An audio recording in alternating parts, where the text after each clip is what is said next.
Психикалық аурулар үрей туғызатыны сөзсіз. Соған қарамастан өте қызық. Олардың туындау себебі әртүрлі. Генетика, мидың зақымдануы, медициналық дәрі-дәрмектердің әсері, тіпті шарап ішудің өзі психикаға кері салдарын тигізуі мүмкін. Бірақ психологиялық аурулардың арасында өзінің ерекшелігімен көзге ілінгендері бар. Және ол аурулар тек көркем фильмдерде кездесетіндей таңғаларлық. 10 ерекше әрі сұмдық психологиялық аурумен бүгінгі видеода танысатын боламыз.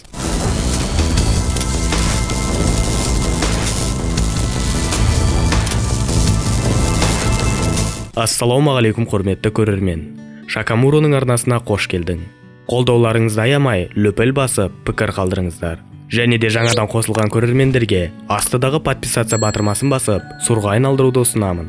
Себебі алда сіздерді өте қызықты тақырыптағы бейне жазбалар күтуде. Бет агнозиясы. Бет агнозиясы, прозапагнозия, немесе бет соқырлығы. Ауруға шалдыққан адам басқа адамдардың түр әлпетін көріп, тани алмайды. Соған қарамастан ол басқа заттарды жақсы көреді. Ауру әдетте мидың зақымдануынан және ұрпақ арқылы таралуынан туындайды. Прозапагнозия терминін дәрігерлер практикасына 1947 жылы неміс психиатры Йохим Бадамер енгізді. Ол осындай оқиғаны сипаттаған. Әскер қызметкері қақтығыс барысында басына жарақат алып, бұрын таныс адамдарды тануды тоқтатты. Тіпті өзінің айнадағы бейнесін де көре алмаған. Әйтсе де оның басқа қабілеттері сақталды. Есту, сезіну, алыс жақындағы заттарды көру және адамдарды жүріс-тұрыс арқылы тану. Ол тек адам бейнесін көріп қабылдай алмады. Ал адам баласы үшін басқа адамдардың түріне қарап, оның эмоциясына жатып, мимикасына қарай отырып байланыс құру өте маңызды. Алиса ғажайыптар елінде синдромы. Бұл синдром психологиялық ауруға жатпайды. Неврологиялық ауытқу салдарынан адам айналасындағы заттарды өзінің көлемінен не алып, не кішкентай қылып көреді. Аурудың екі формасы бар. Макропсия. Бұл кезде адам барлық заттарды немесе өзінің денесін алып ретінде қабылдайды. Және микропсия. Ал бұл жағдайда адам барлық заттарды керісінше кішкентай қылып көреді. Кейде бұл екі ауытқу бір мезетте орын алуы да мүмкін. Ауру адам өзінің денесіне қарап, оның көлемі мен ұзындығын ажырата алмайды. Десе де адамның көзі немесе басқа да сезім мүшелері істен шықпаған. Өзгеріс тек психикаға әсер етеді. Адам заттың нағыз көлемін ажырата алмағандықтан, оның өмірі қиындай түседі. Бұл синдромның атауы ағылшын жазушысы Льюис Кэрролдың Алиса ғажайыптар елінде шығармасының құрметіне қойылған. Клиникалық ликантропия. Өте сирек кездесетін психологиялық ауытқу.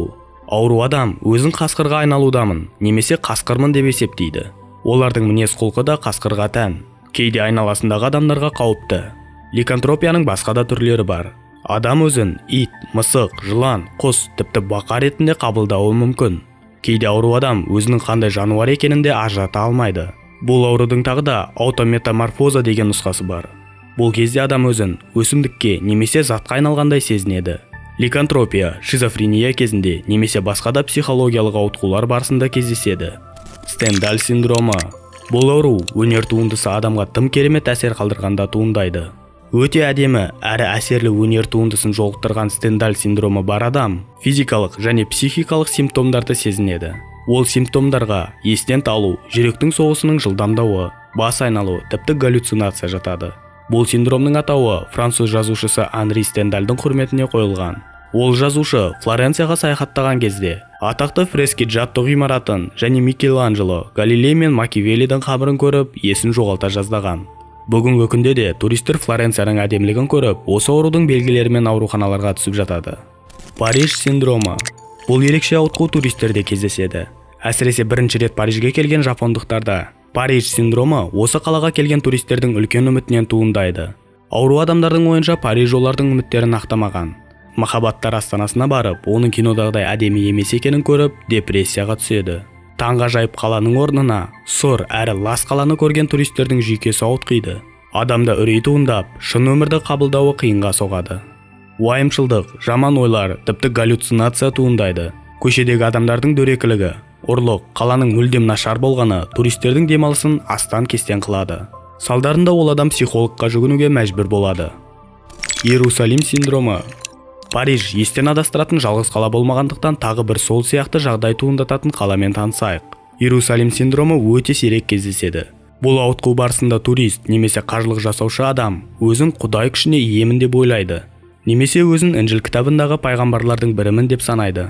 Ғаламды құтқаруға жіберілген адам ретінде сезінеді. Кейде ауру тогу киіп, ұрандар айтып, Інжілдің ішіндегі сөйлемдерді оқып, көпшілік ортада уағыздар айта бастайды. Осы құбылыс психоз ретінде саналады және шұғыл дәрігерлік көмекті қажет етеді. Дисморфофобия. Осы ауруға шалдыққан адам өте сүйкімді кейіптің егері болуы мүмкін, бірақ олар өздерін ұсқынсыз санайды. Басқа адамдар үшін қорқыныштымыз деп есептейді. Сондықтан адамдармен байланыс жасаудан, суретке түсуден, ғашық болудан, жұмыс жасаудан қорқады. Олар үнемі айнаға қараумен болады. Өздеріне керек емес пластикалық ота жасауды армандайды. Үнемі сырттарынан біреу күліп тұрғандай сезімде болады. Бұл синдром өте сұмдық зардаптар алып келеді. Басқа қол синдромы. Бұл психожүйелік аурудың барысында адамның бір немесе екі қолы өздігімен әрекет жасайды.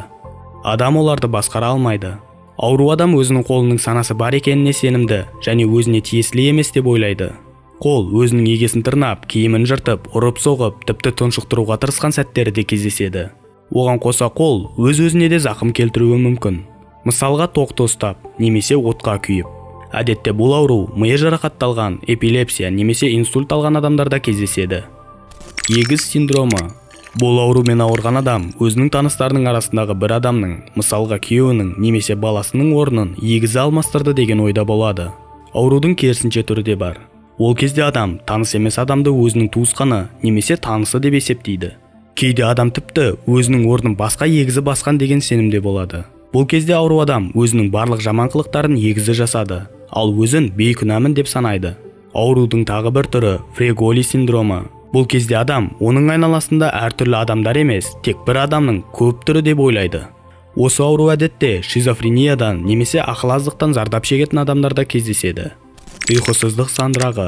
Бұл жағдай әдетте ауру адам ұйқыдан толықтай оянбаған сәтте туындайды. Адам сандыраққа еніп, айналасын танымайды. Түсі мен өңіндегі оқиғалар бір-бірімен араласып, түсініксіз жағдай туындатады. Галлюцинациялар көрініп, жаман ойлар келеді. Ояу болғанымен ұйықтап жатқандай жүреді. Әрекеттерінен мән мағына жоғалады. Ашуланшақтық туындап, айналасына зақым келтіруі де мүмкін. Бұл адамдар түсі мен өңін шатастырады. Себебі олардың денесі оянғанымен, миы әлі ұйықтап жатады. Ауру адам бұл жағдайда сөйлесіп, кедергісіз жүре алады. Бірақ миы оянғаннан кейін олар түс көргендей еш нәрсе естерінде сақтамайды. Қысқаша айтқанда, адам денесі оянғанымен, миы ұйқы барысында болып, түс пен өңін шатастырады. Құрметті көрермен, осымен біздің бейне жазбамыз соңына жетті. Егер сіздерге видео ұнаған болса, және осы тектес деректерді тағы түсіргенімді қаласаңыздар, сол жайлы пікір жазыңыздар. Әрине оған қоса, лүпіл басып арнаға жазылуды да ұмытпағаныңыз жөн. Сіздермен бірге болған Шакамуро. Келесі қызықты видеода кездескенше, қош сау болыңыздар.